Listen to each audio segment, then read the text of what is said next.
Nós estamos nos aproximando aí de uma das festas mais diabólicas que existe no Brasil, que é o Carnaval. É uma pena, mas as estatísticas mostram que cada dia que passa, uma boa parte de cristãos, uma boa parte de evangélicos, acabam se aderindo a esta festa. Mais triste ainda, meus irmãos, é saber que as influências destas festas estão entrando na vida de muitas igrejas. Estão tomando a forma do mundo. Isso tem preocupado muito os pais, as igrejas sérias, os pastores sérios. Então nós decidimos tratar esse tema. E a única maneira de nós fugirmos desta festa tão terrível para a nossa fé é lutando para construir uma relação de santidade com Deus. Nós somos separados, porque a palavra santo significa separado. Nós fomos separados desse sistema para Deus. E Deus não nos quer nesse meio. Não é fácil construir uma relação de santidade, não é fácil. Mas é possível, é possível. Tudo que nós temos que fazer é seguir aqui uma recomendação de Pedro. Se nós seguimos ou nos esforçarmos para seguir essas recomendações de Pedro, eu tenho certeza que nós conseguimos construir uma boa relação de santidade com Deus. Então abra sua Bíblia na primeira carta que Pedro escreveu, para nós lermos no capítulo 1, versículos de 13 a 16. São 3 versículos apenas. Primeira carta de Pedro, capítulo 1, versículos de 13 a 16. Primeira carta de Pedro, capítulo 1, versículo de 13 a 16. Mas se quiserem depois em casa, pode continuar, até o verso 21. Por isso, cingindo o vosso entendimento, sede sóbrios e esperai inteiramente na graça que vos está trazida na revelação de Jesus Cristo. Como filhos da obediência, não vos amoldeis às paixões que tinhais anteriormente na vossa ignorância. Pelo contrário, segundo é santo aquele que vos chamou, tornai-vos santos também vós mesmos, em todo o vosso entendimento. Porque escrito está, sede santos, porque eu sou santo. Tudo o que temos que fazer é seguir essa recomendação de Pedro, considerando principalmente estas palavras, quando ele diz, não vos moldeis ou amoldais as paixões que tinham anteriormente, no tempo da vossa ignorância, versículo 14, irmãos. Olhe bem para esse versículo. Vamos considerar algumas palavras-chave nesse versículo. Como filhos da obediência, não vos amoldeis. O que significa moldar? Amoldar é tomar um molde, é tomar um modelo, é tomar a forma de alguma coisa. Então eu não devo me amoldar no quê? Eu não posso e não devo me amoldar nas paixões que eu tinha quando? Anteriormente, olha o passado, isso é pretérito, no tempo da minha ignorância. Ignorância intelectual? QI? Não. Ignorância em relação a Deus, a palavra de Deus, as coisas de Deus, propósito de Deus. Quando você não tinha Deus na sua vida. É isso que a Bíblia considera tempo da ignorância. Quando o apóstolo Paulo deu uma palavra aos atenienses, em Atos capítulo 17, versículo 30, ele diz: Deus não leva em consideração o tempo da ignorância, mas Ele quer que todos se arrependam e sejam salvos. O tempo da ignorância passou, as coisas antigas se passaram, eis que tudo se fez novo. E eu não posso me amoldar, não posso tomar um molde das paixões que eu tinha naquele tempo, que eu não conhecia Deus. Eu era ignorante, agora não sou mais, agora eu conheço a palavra. Mas o que é paixão? Será que paixão e amor é a mesma coisa? Olhando esta palavra, paixão, no original, é uma palavra grega. Essa palavra é traduzida de patos logia. Quantas vezes os irmãos já ouviram essa palavra? Não? Patologia. Eu estudo de patós, eu estudo de doença. Patós é doença. Só que patós, na língua grega, é uma doença muito mais relacionada com coisas amorosas, com doenças sentimentais, com doenças de paixões, com doenças de relacionamento. Paixão. E paixão não é amor. Os irmãos querem um bom exemplo de paixão? Acho que vocês nunca mais vão esquecer. Um bom exemplo de paixão, se vocês tiverem coragem, né, de ficar ouvindo o namoro de um casalzinho de adolescentes, principalmente no telefone, pelo WhatsApp, que não pagam nada, que é de graça. Então eles ficam ali 2 horas, 3 horas, falando. Não é fácil. Semana passada eu estava vendo isso pela televisão. 2 adolescentes, como é duro aguentar aquilo. E eles falam. E aí eles começam: desliga você. Aí o outro: não, desliga você. Não, desliga você. Ah, vamos fazer o seguinte, vamos contar até 3? 1, 2, 3. 1 minuto depois liga de novo. Não, você desligou na minha cara. E começa a brigar. Mais 2 horas brigando. Isso não é amor, isso é paixão. Paixão é doença. Paixão é fogo de palha. Querem ver um exemplo na Bíblia de um homem perdidamente apaixonado por Jesus? Pedro. Pessoa apaixonada comete loucuras. Loucuras de paixão. Mestre, eu estou pronto para morrer. Eu morro por ti, eu quero ser preso por ti, eu estou pronto para ser crucificado no seu lugar. Pedro estava pronto, ele era apaixonado por Jesus. Mas era só paixão. Ele negou Jesus vergonhosamente, era paixão, não era amor. Depois lá em João 21, Jesus disse: Pedro, acabou o negócio da paixão, hein? Tu me amas? Tu me amas? Então agora você vai apacentar as minhas ovelhas. Paixão eu não quero. Eu quero amor. O amor de Coríntios 13, ágape. Tudo sofre, tudo crê, tudo suporta, até o fim. E é o casal junto até o fim, até que a morte nos separe. Isso é amor, sabe? Não tem essas briguinhas não de paixão. É amor. É impossível construir uma relação de santidade com Deus com paixão. É só com amor mesmo que a gente vai até o fim. Mas toda a conversão, talvez nós pudéssemos comparar com uma joia encontrada, mas esta joia, ela está bruta, ela está cheia de impurezas, esta joia está cheia de deficiência, esta joia é maravilhosa, ela é rica, mas ela precisa ser depurada, ela precisa ser lapidada, ela precisa ser purificada. Isso leva tempo. Porque a pessoa, quando se converte, ela traz ainda no coração as paixões, as velhas paixões do tempo da ignorância, hábitos, costumes, leva tempo, ela vai perdendo.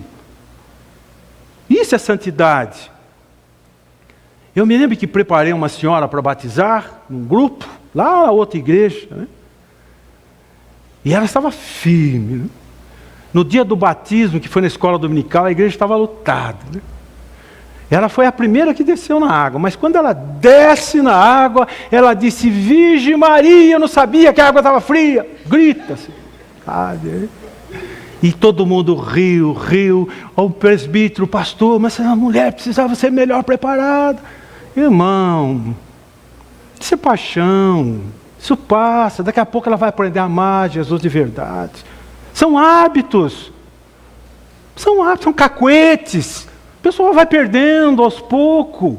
À medida que ela vai amando Jesus, ela vai crescendo, ela vai adquirindo uma outra linguagem, uma outra cultura, outros hábitos. Já não fala mais palavrão, já não fala mais gíria, já não quer mais saber de carnaval, de mais nada.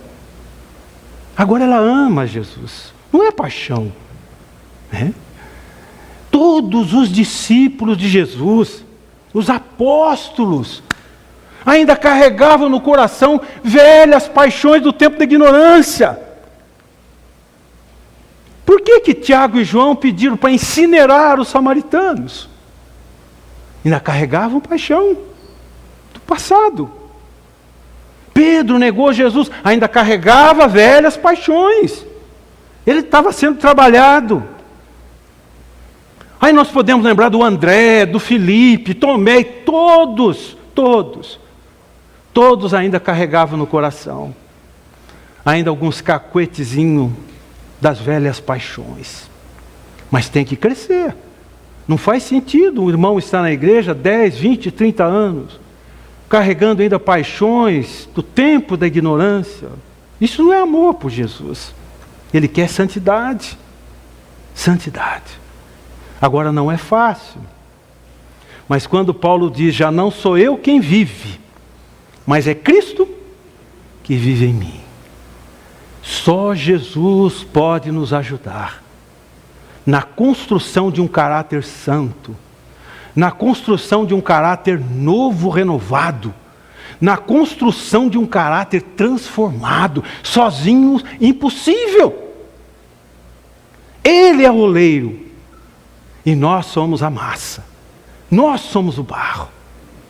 Portanto, o melhor exemplo que nós podemos encontrar na Bíblia de como receber uma moldagem santa, um caráter novo, é o exemplo do vaso e do oleiro. Por isso é que nós cantamos tanto essa canção.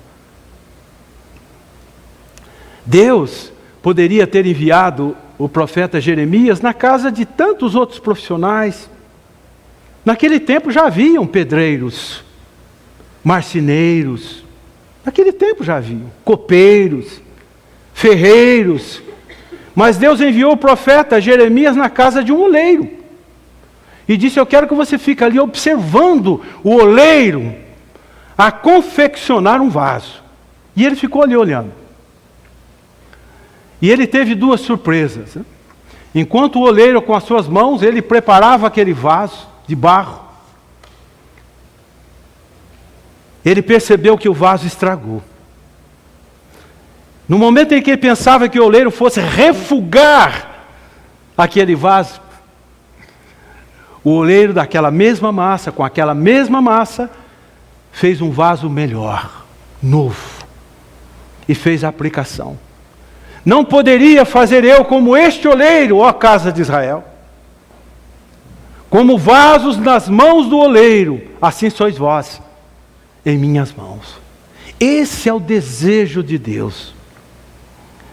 Fazer de cada um de nós novos vasos, vasos novos. Isso ficou claro aqui no capítulo 2, versículo 9, quando Pedro diz assim: vós sois raça eleita, sacerdócio real, nação santa. Povo santo, nação santa, um povo de propriedade exclusiva de Deus, a fim de proclamardes as virtudes daquele que vos chamou das trevas para a sua maravilhosa luz. Portanto, nós fomos chamados para ser um povo santo, separado do sistema do mundo. Um povo que tem propriedade exclusiva de Deus. Nós pertencemos a Deus. Por que nós pertencemos a Deus? Porque Ele nos comprou. E Ele pagou o preço por nós. Se os irmãos observarem, no versículo 19, capítulo 1, versículo 19, o texto diz assim: mas pelo seu precioso sangue, como de cordeiro sem defeito e sem mácula, o sangue de Cristo. Nós pertencemos a Ele. A igreja não é um terreno baldio, que se pode jogar lixo. A igreja é propriedade exclusiva de Deus, tem uma placa, não aceita-se lixo. Nós somos um povo santo, uma geração santa. Não aceitamos lixo. O sistema do mundo quer jogar lixo em nós. Mas o controle está em nossas mãos. Se nós queremos ser vasos, nós temos que estar nas mãos do oleiro. Portanto, nós podemos imaginar a igreja como a casa do oleiro. E ele está aqui. Amém? É a casa do oleiro. E qual é a ferramenta que o oleiro usa? A palavra. Essa é a ferramenta. Para moldar cada um de nós. Essa é a ferramenta. O oleiro é o Espírito Santo de Deus. E nós somos barro. O pó volte à terra. O Espírito para Deus que o deu. Como uma canção que a Ana Rita cantou se encaixa nisso. Nós somos barro. Se somos barro, viemos do pó, somos barro, então nós somos maleáveis, nós somos flexíveis. Tudo que nós temos que fazer é deixar o oleiro nos amoldar. Não devemos nos amoldar às paixões que tínhamos no passado, mas devemos ser amoldados pelas mãos do oleiro. Se Deus é o oleiro e nós somos a massa, então Ele pode nos moldar, em primeiro lugar, para fazer de nós vasos do seu jeito. Vasos do jeito que Ele quer. E que tipo de vaso Deus deseja fazer de nós? Sede santos, porque eu sou santo. Vasos santos. É isso que Ele quer. Que você seja um vaso deste jeito. Talvez pudéssemos então imaginar um escultor trabalhando o barro. Um escultor, um artesão trabalhando o barro. O que é que o artesão faz? Com as suas mãos ele vai moldando o barro, até colocar naquele barro a sua forma, o seu molde que está aqui na sua imaginação, na sua cabeça. Ele coloca a imaginação que está na sua cabeça, a inspiração que está na sua cabeça, no modelo daquele barro, nas suas mãos. É isso que ele faz. E eu queria usar um exemplo simples para que os irmãos não venham esquecer. É o exemplo disso daqui. Vocês sabem o que é esse aqui? Eu acho que vocês sabem, né? Não é um slime? Olha aqui. As crianças não brincam com isso? É o slime, olha aqui. É impressionante que não gruda na mão. Ó. Então nós podemos imaginar Deus como oleiro trabalhando a vida de cada um de nós. Então ele pega esse vaso. Aqui é o John, olha. Está trabalhando o John. Depois ele vai lá, pega o seu Carlos. Trabalhando. Na mão do oleiro. Né? Está um pouco difícil, mas vai dar. Vai dar certo. Né? E ele vai trabalhando, ele vai moldando. Ele vai moldando. Até dar a forma do vaso que ele quer. Um vaso novo. É isso que ele faz. Agora não podemos esquecer que nós somos barro. Esse não é um problema. Porque o barro é maleável, o barro é flexível, como essa geleia. O barro é assim. Portanto, nós podemos ser moldados para o bem, para o mal, para Deus ou para o mundo. O mundo quer dar a sua forma, seu formato em nós. E quem vai decidir isso? Nós. Cada um de nós deve decidir em qual mão nós queremos ser moldados. Se eu tomar uma decisão de ser moldado pelas mãos do oleiro, então ele vai fazer de mim vaso novo. Mas se eu me flexibilizar com o sistema do mundo, eu vou tomar a forma do mundo. E eu não vou ser vaso para a honra da casa. Paulo diz que numa casa não existe apenas vasos de ouro e de prata, mas também tem vasos de barro, de madeira. Mas qualquer vaso que a si mesmo se purificar, santificar, vai ser vaso útil nas mãos do seu possuidor. Temos que consagrar nossas vidas e deixar Deus fazer isso em nós. A igreja é como uma olaria de vasos. Vasos para Deus. Mas depende da ferramenta que nós pretendemos usá-las. Se nós usarmos a ferramenta certa, nós vamos produzir vasos aqui nesta igreja para a honra de Deus. Olha a ferramenta correta, versículo 25 do capítulo 1. A palavra do Senhor, porém, permanece para sempre. Ora, é esta palavra que vos foi evangelizada. Seca-se a erva, cai a sua flor. Mas a palavra de Deus permanece para sempre. Será que todos nós aqui queremos ser usados por Deus como vasos novos? Diga. Amém. Só que tem uma coisa, irmãos. Para Deus nos usar, nós temos que estar santificados. Quando eu estive lá em Manaus, há poucas semanas, nós tivemos a oportunidade de conhecer o polo industrial ali, antiga Zona Franca de Manaus. Tem muitas fábricas de eletrônicos ali. Então nós visitamos uma fábrica de relógio, Tecnos. E é interessante que cada fábrica tem um outlet, tem a sua lojinha. Toda fábrica ali tem.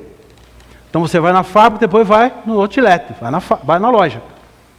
E no outlet tem muitas peças para serem vendidas.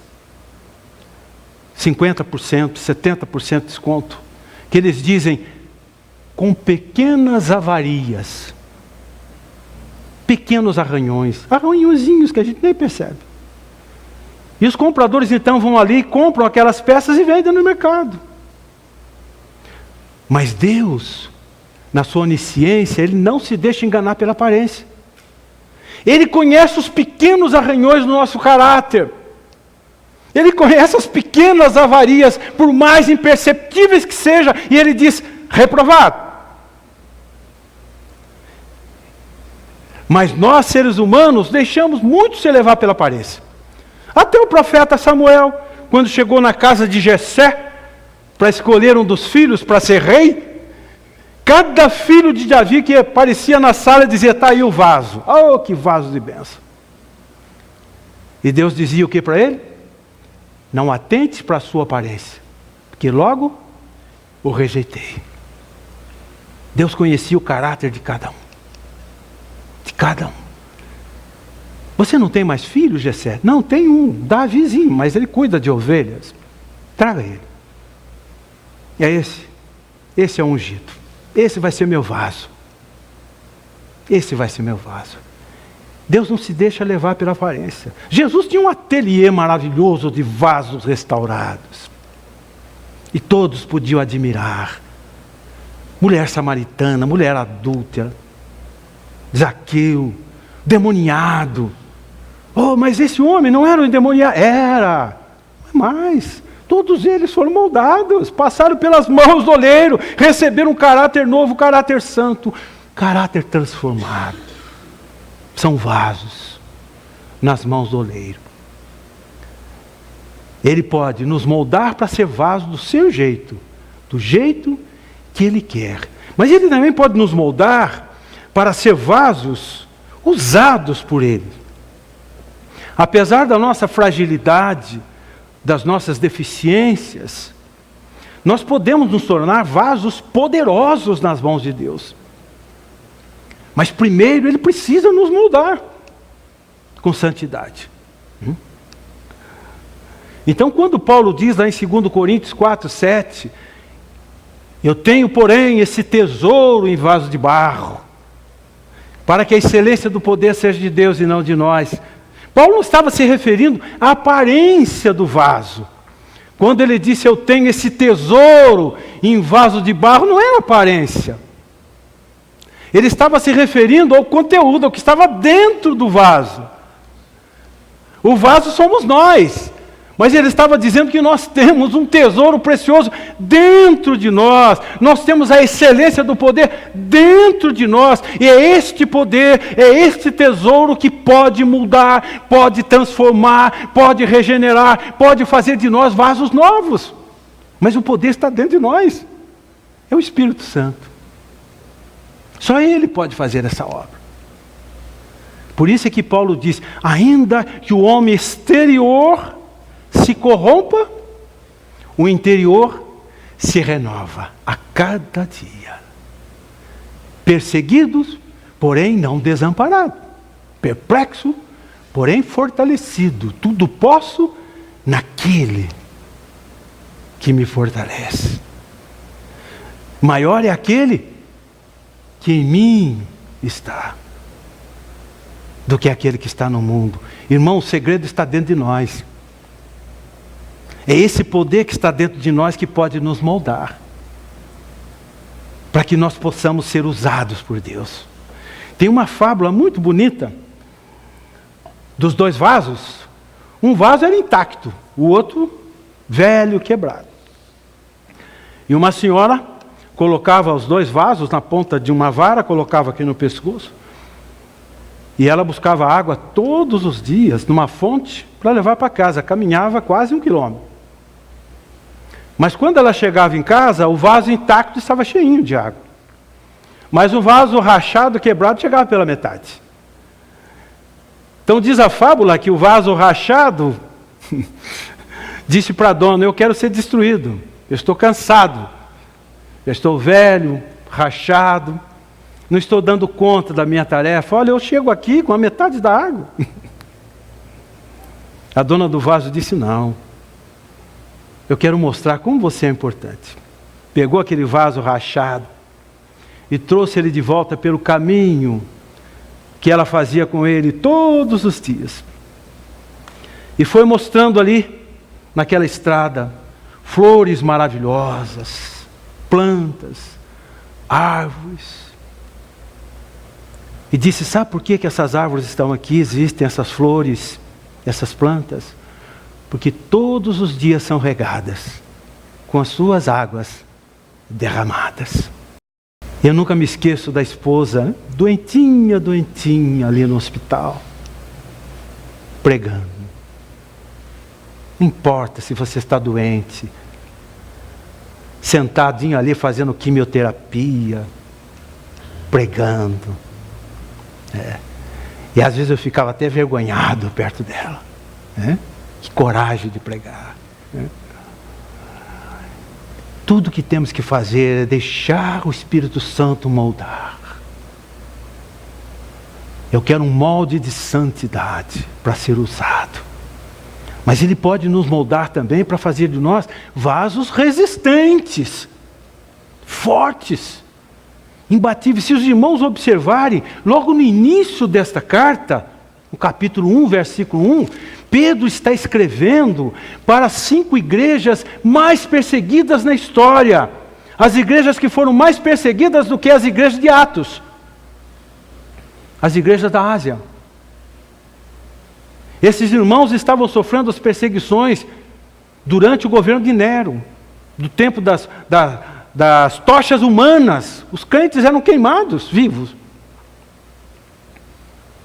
E Pedro dá uma palavra de encorajamento para esses irmãos, dizendo assim para eles, olha meus irmãos, eleitos, tenham paciência, tenham paciência. Aí no versículo 6 do capítulo 1, ele diz, exultai, embora no presente por breve tempo, se necessário sejais contristados por várias provações, para que uma vez confirmado o valor da vossa fé, muito mais preciosa do que o ouro perecível, mesmo apurado por fogo, redunde em louvor, glória e honra na revelação de Jesus Cristo. Olha que coisa fantástica. Pedro encoraja aqueles irmãos sofridos e perseguidos a exultarem, celebrarem, dizendo que aquela provação era momentânea. Mas uma fé provada e aprovada, Pedro disse que era muito mais especial do que o ouro apurado pelo fogo. Veja que Pedro compara aquelas provações com fogo. Fogo purificador. Fogo depurador para a nossa fé. Irmãos, não se santifica com bons tempos. Eu não conheço um irmãozinho que santificou a sua vida em bons tempos. É só com os maus tempos que nós santificamos. Na provação, passando pelos vales, passando pelos desertos, quando as temperaturas sobem, nós somos purificados pelo fogo e nós nos tornamos mais fortes, mais resistentes. Eu não sei se vocês sabiam, mas o processo do secamento de um vaso é uma coisa impressionante. O processo do secamento de um vaso de barro é passado por um forno com mais ou menos de 800 a 1.200 graus centígrados. É muita coisa para poder sugar toda a sua umidade, até que ele fique intacto, seco,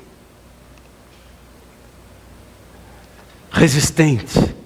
E quantas vezes as temperaturas sobem para nós? E os irmãos pensam, agora eu não vou aguentar. E é interessante que quando o oleiro abre ali o forno, nem todos os vasos resistem. Muitos vasos estouram. 1 Coríntios 10, 13. Não vos sobreveio tentação que não seja humana, mas Deus é fiel e não permitirá que sejais tentados além das vossas forças. 800 graus, né? Lá atrás, dá lá 800 graus para o Marcelo, dá 600 graus para o Rogério, né? O seu Mário pode dar 1.200 graus de provação, né? Mas Deus conhece os limites de cada um.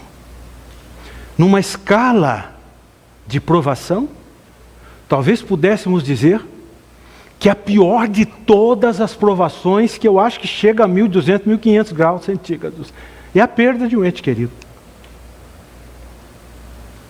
E quanto menor a idade do seu ente querido, pior é a provação.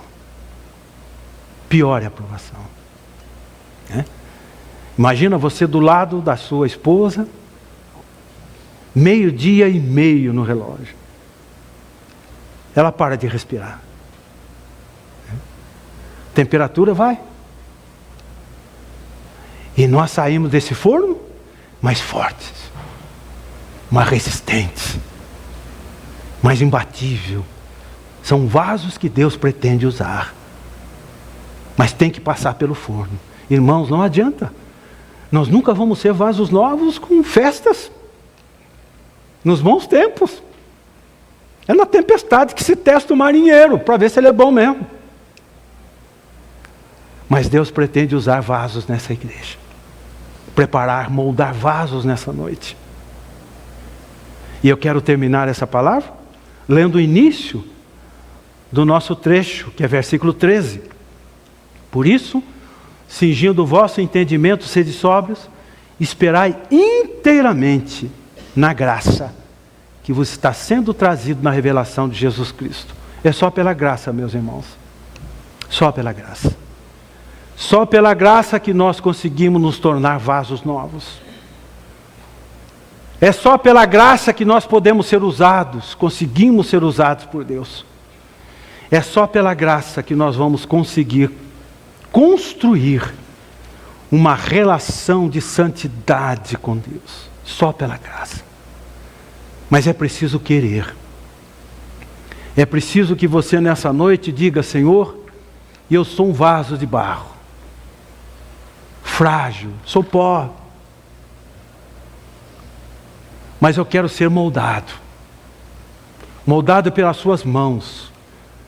Eu não quero mais me amoldar nas paixões antigas, no tempo da minha ignorância. Não, agora eu conheço a tua palavra. Eu quero ser um vaso novo. E eu sei que o Senhor quer fazer de mim esse vaso. Mas é preciso que cada um nessa noite fale por si mesmo. E diga no seu coração para o Senhor: seja o meu escultor, seja o meu oleiro. Trabalhe essa vida. Tira de mim todas as deficiências, impurezas, para que eu possa ser um vaso nas suas mãos. Um vaso separado, santo, para a honra e glória do teu nome.